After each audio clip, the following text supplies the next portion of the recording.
much, Ross. Well, it's another time for the Broadcaster of the Year award, and someone who's been around for almost 2 decades in the Richmond market.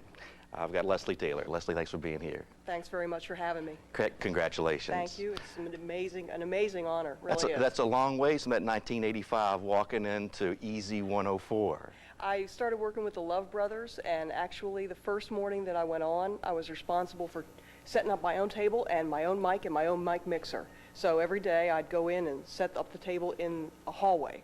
Actually, no studio for me, a hallway. And then after the show, break down the entire thing, and the studio disappeared with me. Not unlike this morning, actually. Actually, yes, kind of the same thing. It's like old home week.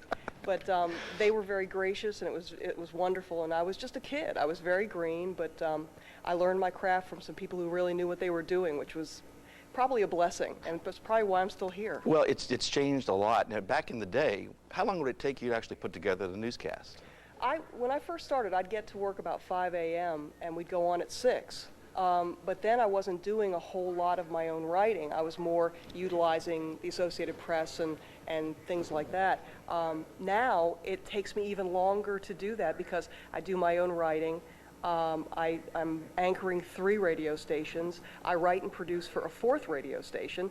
So the job has grown, but it's also grown as my interest in really crafting in each individual newscast for each individual radio station has grown. So it's grown with my ability to do the job, pretty much. Right. Let's take a look at this group. Can you believe this? Can we get a shot of this? This is a group, you know, the 80s are here, right?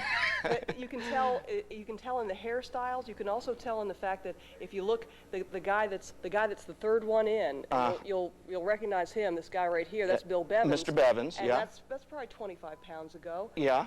And the person beside him is Steve Leonard, who was inducted into the Broadcasters Hall of Fame this year. Before erosion. Right. We were all very young, and that was one of the original lineups for the Easy 104 station. That picture that you just showed a minute, that's Steve in his much younger days. Well, indeed, which shows you did come from someplace earlier. Now, what is it like today? You are really in basically 3, 4, 5 stations, I guess?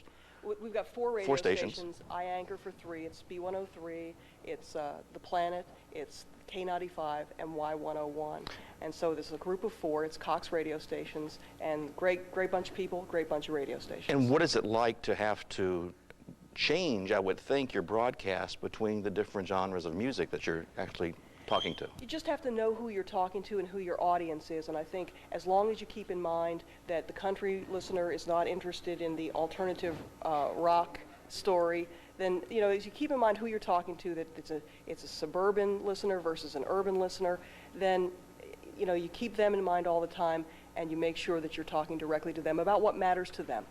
Well, obviously broadcast is important to you. Virginia Voice is also something you've been very interested in. Tell me a little bit about that. Virginia Voice is something that I do. I volunteer on a weekly basis. It's a reading service for the blind. You don't have to be a radio person to do it. Okay. Thank you for being here, Leslie. Again, Leslie Taylor, one of the great professionals in the broadcast business here. Now, here's Trace. All right, thanks a lot.